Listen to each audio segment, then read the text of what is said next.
He joked the Livingston, baby. Look at that.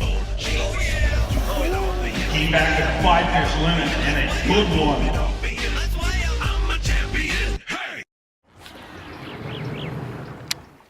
Hey guys, Randy Howell here. The Bassmaster Classic is over, in the books. It is the day after, and you can look at my eyes and tell I had a long, rough week, man. It's been fun, but I'm glad it's over. I didn't get to win this one, as you probably already know, but congratulations to Jordan Lee. But it was a great week. 16th Classic, had the biggest crowd in history here at Greenville, South Carolina, and a lot of great fan support. I got to work the show on Sunday and meet lots of people. Great Classic, got to have a good year. My goal now is to win Angler of the Year this year, all over the country, get back in that Classic, wherever it'll be next year. 3 baits this week for me that I kind of relied on, ended up catching all the fish on. First, like always, is the Livingston Howler Plus. This is my bait that I caught them on in the first tournament this year.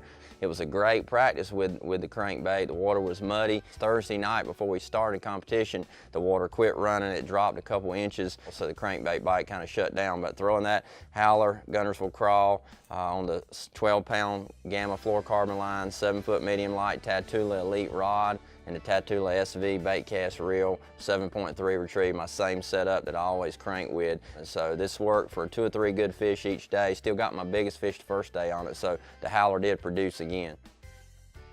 The fish were moving, trying to spawn, but it was still a little bit too cold. Water temperature was 54 to 56 degrees. But I had a good Wednesday practice with flipping the Cinco. I started flipping the green pumpkin, purple copper, Yamamoto 5-inch Cinco on a 3/8 ounce Bass Pro tungsten weight. Had the 7.4 Ishman Row frog rod. I like to flip with that because it's such a lightweight rod with the AGS guides on it. The 8.1 retrieve Tatula SV reel, 20-pound Gamma fluorocarbon line, and I was pitching long pitches into the edges of that dog fennel grass in the backs of those pockets behind the docks. On Friday, I started going up the Tugaloo River looking for that pattern, just trying to find bigger fish, and never found it. So this pattern still didn't produce as good as I wanted. It was a little frustrating, and I still noticed the fish were more in that moving bait, reaction bait type mode.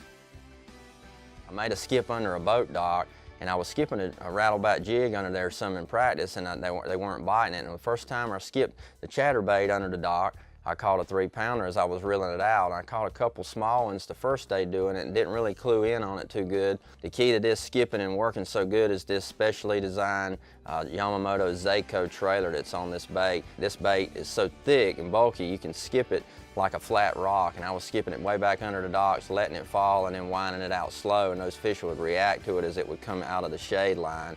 But I was throwing the chatterbait 1/2 ounce on 20-pound test Gamma fluorocarbon. I got a slower reel on this because you don't want to over reel a chatterbait. It's the 6.3 retrieve Tatula SV reel, and I was throwing it on a combination between my 7.4 medium heavy bladed jig rod, and then this is Brent Ayler's 7.3 multi-purpose rod also. I went with a little bit shorter tip because I was in tight, skipping under those holes in the dock. So try skipping a chatterbait sometimes instead of a jig when they want a reaction bite.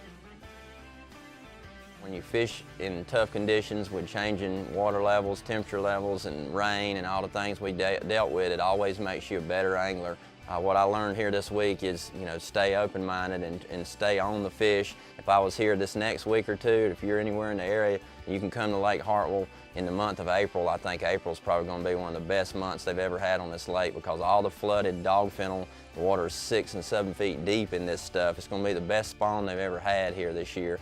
Next time, we'll see you at Sabine. Thanks for following us. We're going to have a lot of good videos coming your way, a lot of good shows with me and Robin on The Catch on YouTube channel, so check that out. And you guys, thank you for following us on Instagram and Facebook. Keep liking it, and we'll keep sharing it, and we love you guys. Appreciate your support. We'll see you next time.